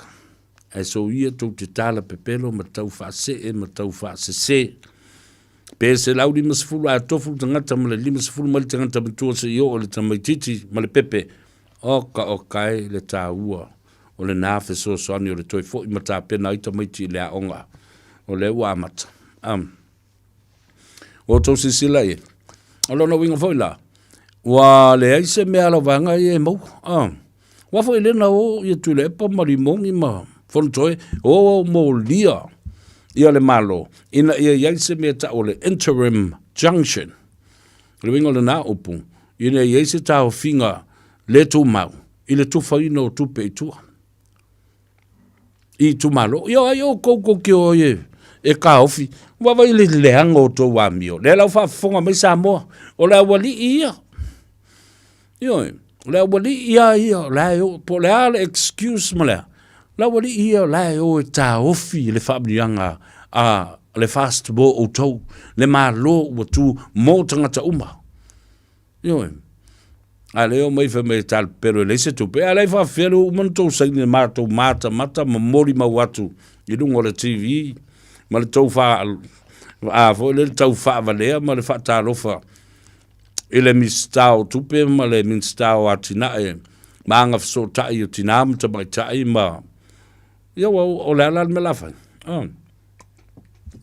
you cannot fool the people of Samoa yo tu wa ile leanga i o ya fo i ya la uri ma le whainga malo ai o tou ia e mana na o e tā ofi le tupe aua ne i tu whaina le tupe o tou woa i le whamsinonga whai mai se isu e mua ia le mata upu o le process o le whainga whaavai ai o nā le whainga whaavai o le fast, io.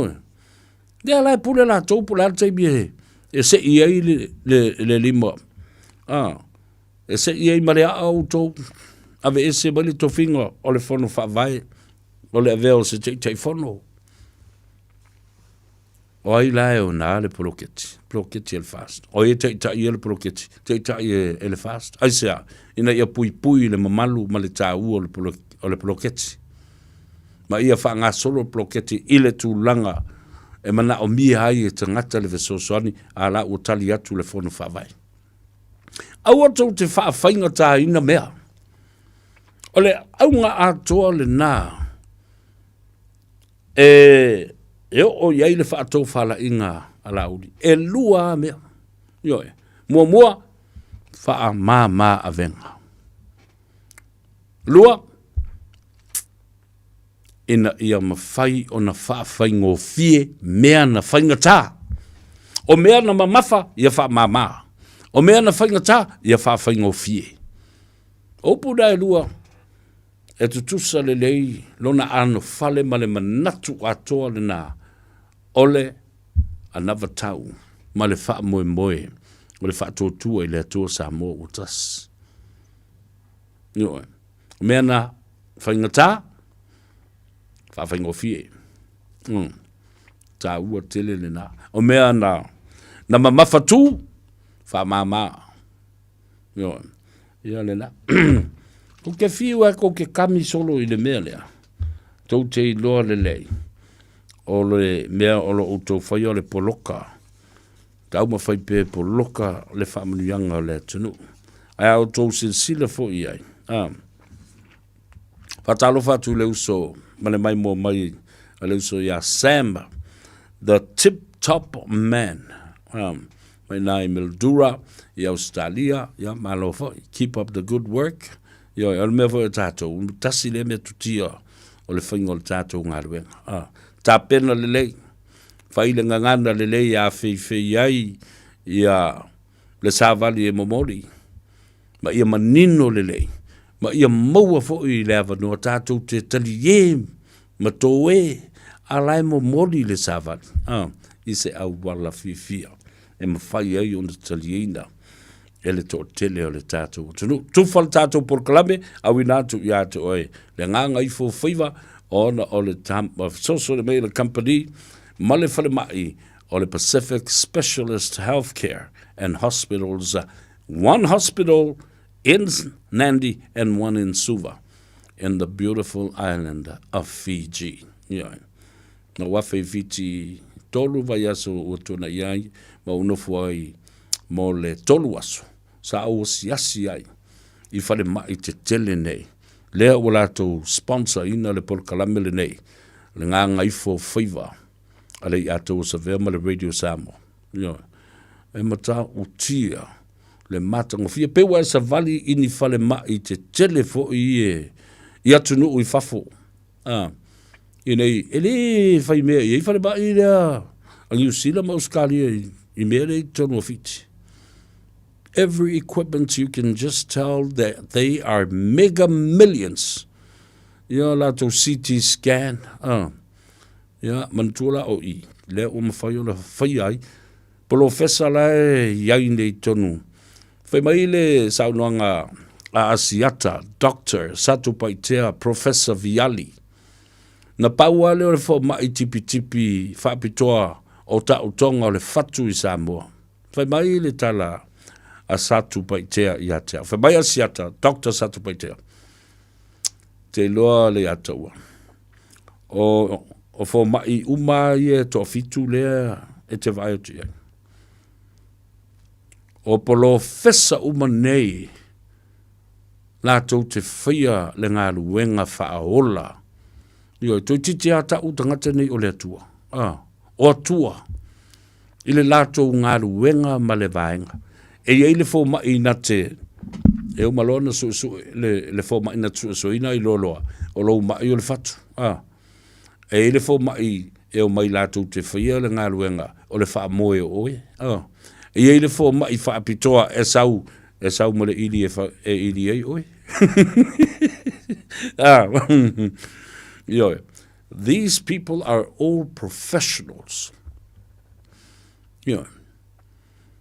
ana pauala leo o ngase e tonga fiti ai i o tau se sila i fiti tangata milionea o mo fiti sa no nofo ia tunu mamau o toi fo i matu patriots toi fo i matu ina wala tau i loa ua iai se fale mai fa pitoa fa pea mo i la tau toi fia fo i mai i le mafana o le tau i fiti e o mai ma miliona o la tau tupe na sefe ma fa putu ia tunu i fafo o le ma fai ona nofo ai fia o mai ai sa mo musu e o mai ona o le ai o se fale mai fa pitoa e na te va aia ngase i o le cancer ma le ngase o le fatu ai na ona fa tu wa e vai le toi la langa o mai lo lofi mai tangata fia fo i mai retire i o la tau lau fanua me le wai loa ma mauti noa ma fa tua ina wai ai polo fesa e va aia ngase o le fatu e ma fai o na toi oe koe kale pere faku koe fa pipi i lo fa so all these patriots millionaires le o toi fo i matu fiti e fa pena o matato tire sa moye no fo ne uti lo mo tua millionaire la ma le tele o nisi fo la to le la invest nei ma retire to lo isamo pe a fai e fa to nu le mea le na ma le mo mitinga le na mo le numanai le o moli mau iai asiata Dr. Professor asiata Satu Paitea Viali o mamai ma le uso ma fana le maftanga i le kolisi o Samoa o le vas e lua la awards ia o lo malanga mai ai ia le fionga le i fo mai professor fa pito le fatu le sunga Satu Paitea e tadi ai o ia o se fellow o le ata o le fellow for le in professional terms tusa o oe o se tangata matautia o iai ia ni fa ai longa ma ni fa aloa longa maululunga ile ngase lava leo le fatu ele ngata i falani e fa pena fo i le hawa o nei au kilani le na fai atu ai lona lona fai longa fa fo mai a o isi la research o lo fatino ele fionga ele li fo mai ya e mawai i anisi o fo mai i la lo ya ma university the medical school in Otago University ai a o masa fa i male fionga le li professor le li fo mai a asiata Satu Paitea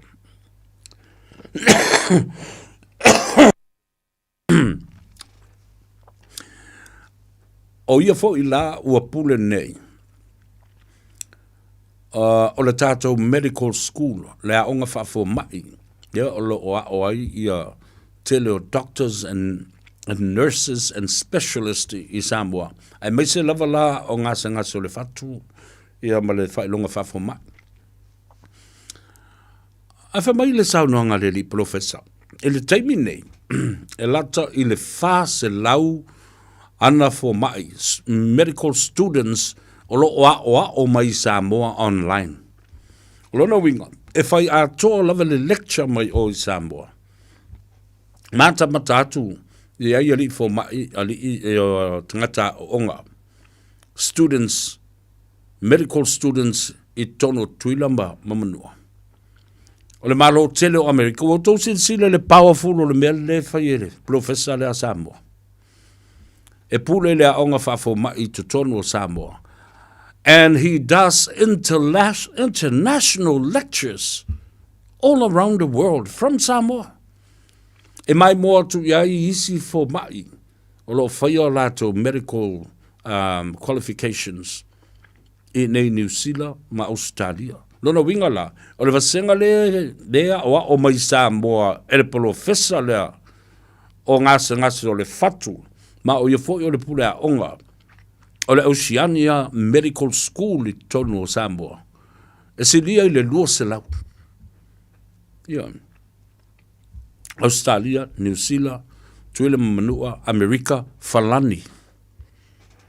Nono winga o le teimi e talanoa ta maloa, o le teimi fo le na e matua watu a toa satellite. Online internet is all connected to Samoa. Mel na ta ua I tele mele na talanoa mai le sunga le fionga le li parimia. I le cable network la lea ua talia ina nei e tuile manua male Google International. E tatau fo I lao no o le mele na ia Samoa tuto tas. Mo ia lau tala. Pea whai o lea ua amana ia e nei universite te tele o le lalolangi. Le lato professor la le whai o mai lea onga. Online mai Samoa. Amazing. Pate leo se whai longa lo ia. E leo se whai longa tu stalapo se whai longa nisi lava to mai manisi anga waa. O le hola o tangata. E loke ma milo ma saika mai e le professor Samoa. Ma whaunga o ta maiti ma ta ngata I e whaile lato medical qualifications and bachelors in surgery. Bachelors in medicine. Aia o mai Samoa. Ele University of Oceania, le wafatuina I Samoa, the Medical School of Samoa. Le tala le nā le professor ia tau, le I ta tau o savea. O le sa vali le te o moia nei e winga le fatu ma le kanesa. O le fili nu me le tasi le nā o Samoa. Wo o le taimi ma le tae au. This will change the whole landscape of the health system of Samoa. Is to have our own cardiac and cancer center built and founded in Samoa. O le tala le nā le professor e te. O mai le tae au ma le taimi. Ma le taimi fo I leo lauli. O tangata umaina whaonga mai India. O isi tangata ia e malanga tu Samoa, e leo ni tangata, e leo ni fo mai, e leo ni professor, wana o ni meo ni sales agents fo inale. Ia tu e whaile fisota inga la. E le ngata la, e le taunga tā tele, a le mamau tele o India. Whinga tā ia I o tātou tangata. A o tangata ia o te tala noa tuai. O tangata o fo mai o professor, e iai o lātou whale mai whapitoa. Ma o tangata fo I nei lea na whao ngā mai e tula epa, I le whase fulmon tupu tau sanga o tōna iatu. A whai tau te mana na o e suia atoa, le system atoa, o le soifua malolo ina I tono le atunu, get rid of everyone that was there from that regime. Ioi. Ai le o le toi atu fo ia fia me, le sa whapito toi whao ngā fo I tangata ne. Toi su mai la auli toi atu fo I toi whao ngā lava tangata ne. tangata ia mai intia sales people leo mai ai sila iai le successful rate ele manuia telo le tupe alu ai tāua le vaenga o loo talanoa atu ai ma u te whawhetai ai e le Pacific Specialist Hospitals i tutono Nandi masuwa i fiti ilo lato a ngai mai ma lato whalongolongo ma tilo i le awala. And this is wa whaongai nei le porokalame nei as a vehicle to deliver for the healthcare system and the benefits of our people.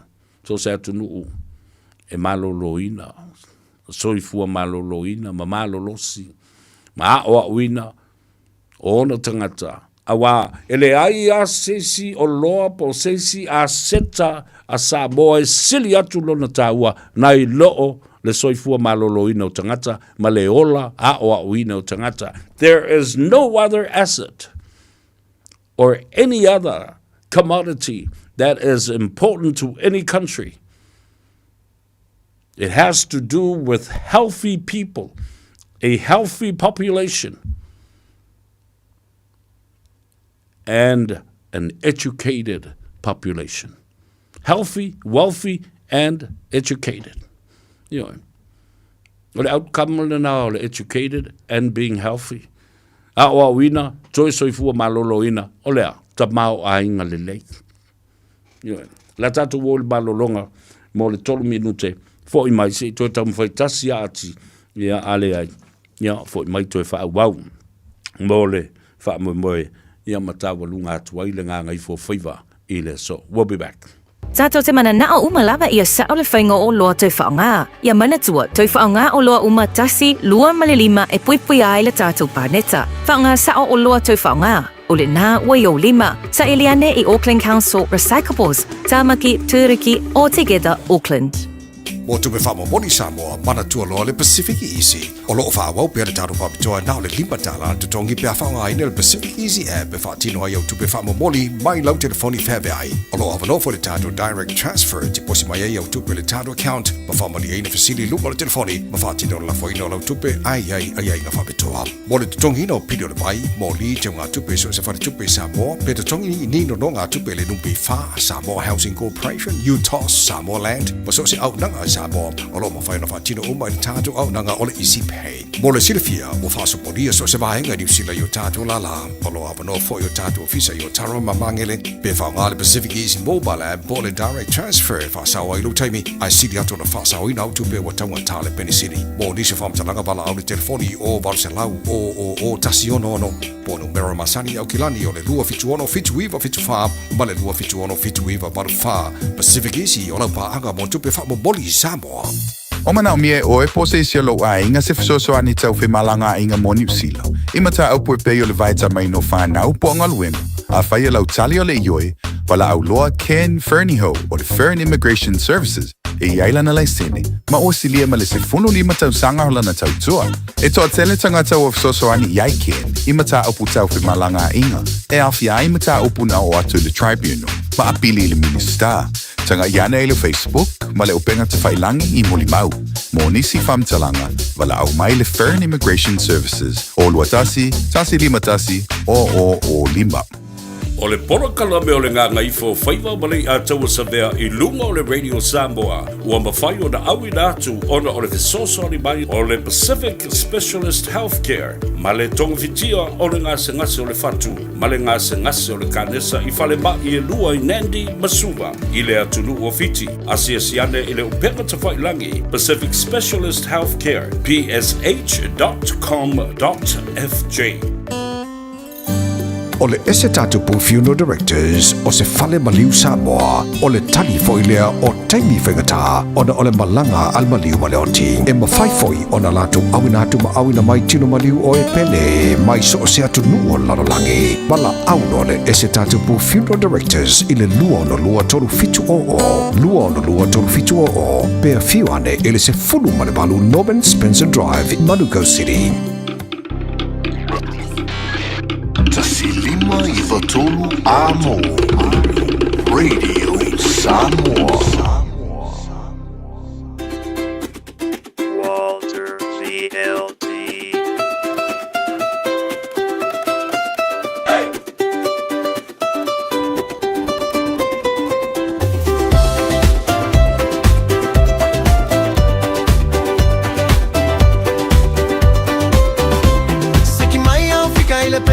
Fa apaleni ai lau va alele awane ia fa atali le talo fa bano ai le tali va ele fe ela le ta ame yo ane itipu ai yo se fa la ve e va mai yo e awale popole se tu malo ale fe e amole lue yo se mo ise over se lue tu ai lue lo ile fe tu lue ma e tene mai ile pese tu lue ale via da ole fe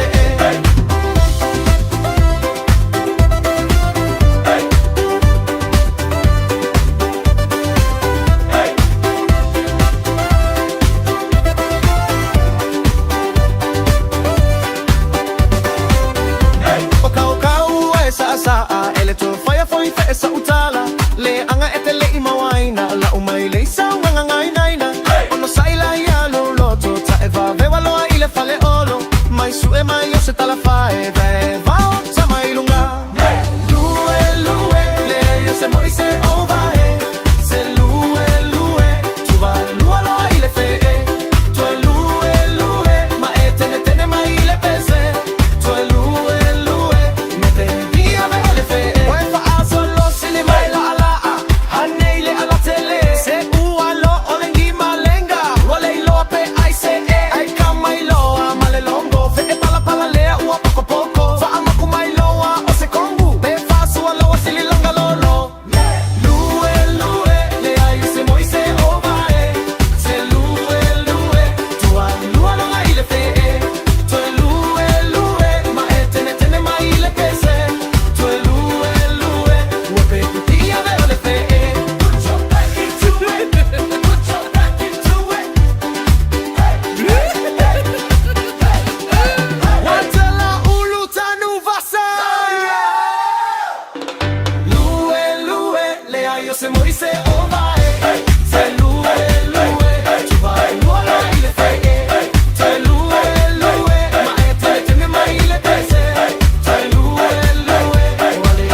Ia, toi whaatalo whātu ma whawhilo i atu.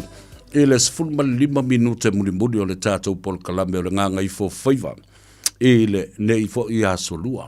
Mana tua i le asfareile ma le aso na i o le vai aso na sei ma vai atu nei le tāno ava. Ma le aso nafi sa ufa i atu ei. Watch this space. La auto vava ai iai.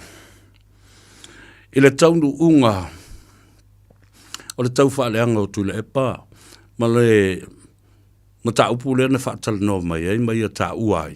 La auli is a criminal and has a criminal mind. Na ufa yatu ai la ia lea. La auto sila le tala lau tasi o le bea le au o ele i HRPP. Ma ufa yatu le sto dai.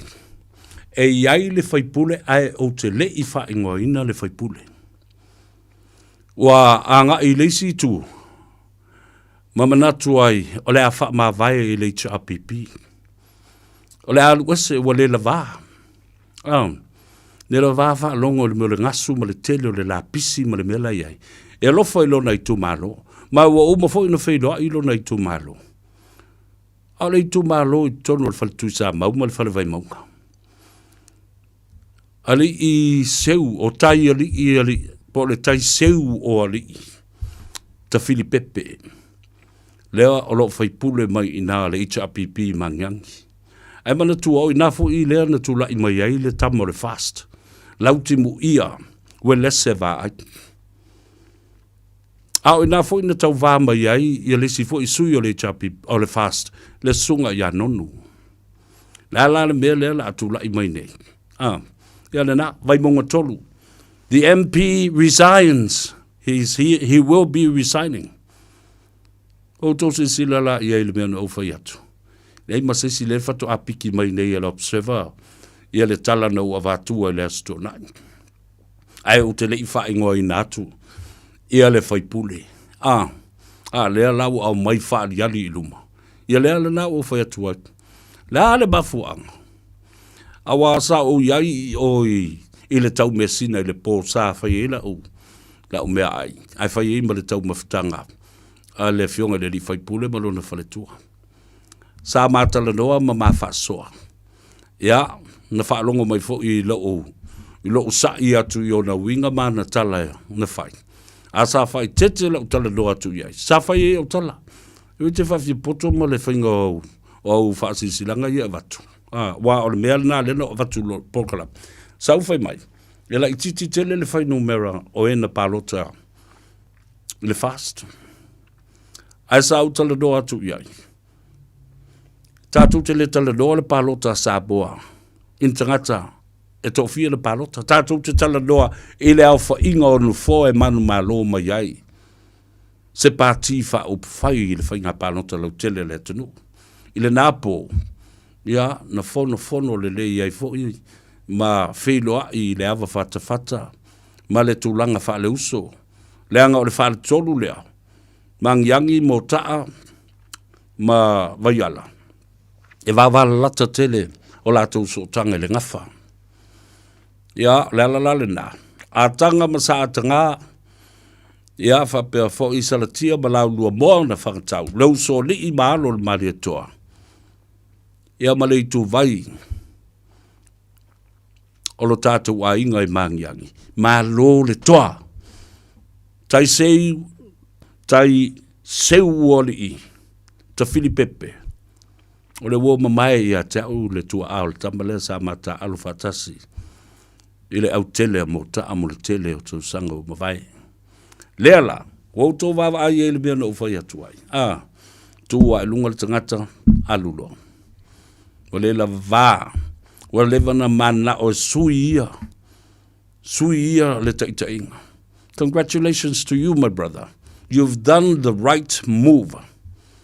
You know, ia na wal foi la ia le pole na usu le pese fa manuia mai iai ile talinga le sua ale fionga le fai pule malo na fale tua mo fo I fo I le lofa ia ma fa matala fo I fa mai ia na te manatua ia umo uso ile talonga la kapi ma le fusu ia na ese le tau o so tanga le leia e muli ane.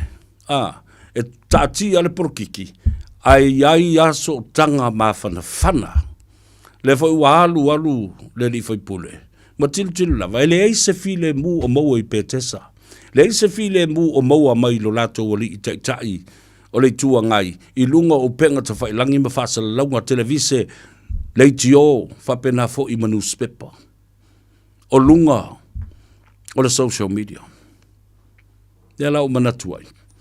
Ia loro winga ai ua whono maua tasi le tu malo. Alu ese mai. Fea la lela alu iai. Ia na uto lol me la nga iai. Wa nga I fea. A nga I le whaatua I le tua sa mo ua tas. A o ai la isi tamari ia o lo iai tutonu I. O le sunga ia nonu len tau wama ina. O le sunga ia laumatia. Lau timu ia lea na tula I mai le fast. Ai te ua se o ia fia me. Mane manatu e toi o mai uma pe a whaise whainga pārota le titi po lea lava ses tulanga ona o lātou tofi minsta. Ai ia lele ua pāle wa.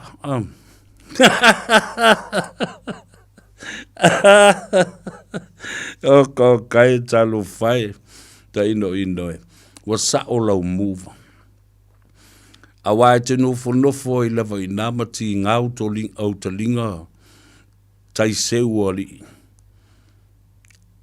Ma le anga i malo mafau. Yo ma e le loi po le ase mea te tau ma le lei o na fai mo lo i tu malo. E le maua ai se manuia o le tātou tu malo. Yo. O le tā ua le nā. O le a ngai.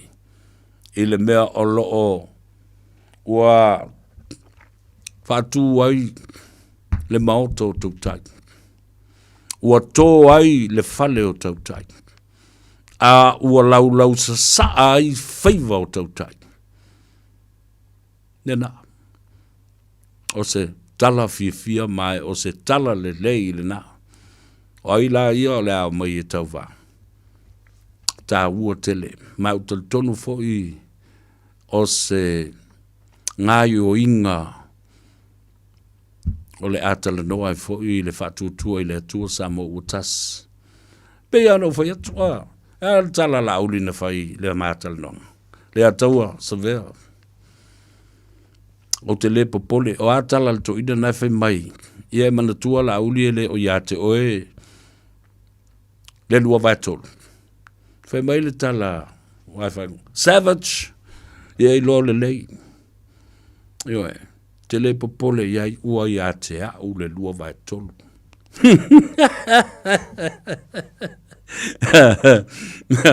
Ua i le whātua tua i le tua sa mo le lua vai tolu. Nau whātata tu whapena le mea. Le o toi malo mamai. Le ai ama sesi toi tautala i le. I le whainga palota le tenek.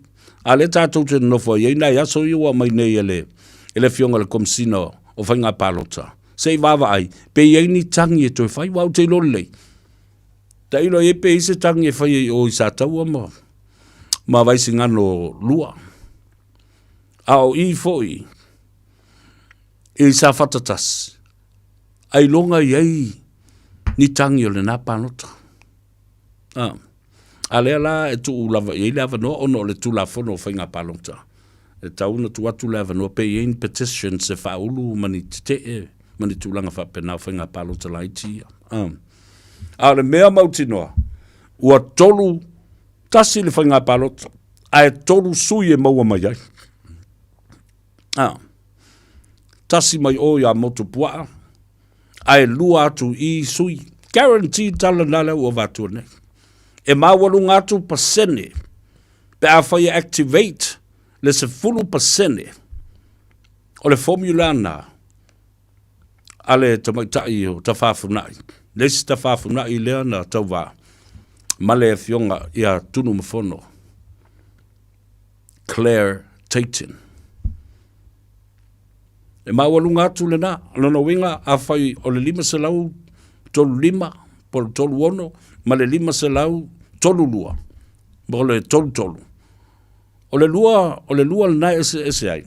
O lono winga o le se lau pasene. Versus 95% or 96%. O lono winga. Tua mawalunga tua nailo o pasene a tu awalofa. Po alofa tu au. Ia le na ale HRPP. E matau tia me ia wa tātou wawa ai. Le ai ase mea tele i ta uatua. Ele i sao ma le i whaataunu uina. Sao ma ua whaataunu. Ia. Ono tau sila lola ia lea i isi whaipule o le HRPP. Tanga i sa whatalua. Wale o toe la lango ia le fionga e atu ia. I oi le HRPP. Ma whaalongo i se tala e mai le HRPP. Ioi. Na apalai atu ia la tau ia ile tofinga. Ma le awa noa o le fono whavae ma lona tei fono. Ale tu malo. La sao noa ngā atu ia. Wanango nau tu whafongfo sa au whatal noina le fionga e atu ia. O te le whaia se me mana o mai tu le epa. It's not to le epa's call and people at Petesa or HRPP. I am doing what my constituency wants me to do. I le whaia so loto. E whai le loto o lo i tu malo. Ma le fina ngalo le i tu malo. O le tō wha le la le i tu malo. Ia o vola ia le mawhauwhopo ang kōkala. le anga e whai mai. But if you listen to one of Tulepa's interview, na o matua I o ata e. Na o ata e, pero whai atu. O le leite le mele, analysing. Tango e tosi ma vase ma pena upu o tangata, o winga o tangata, o mata o tangata, ma le whainga o upu o tangata. Whapena fo ilo lato leo ma tones. When he said and accused Lauli of being a criminal, and that he has a criminal mind.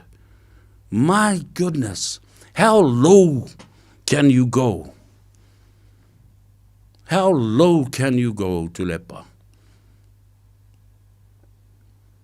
O mea ia, o laea. They're just pending court cases. Eleisisi wa whamaunia san suri tulafono.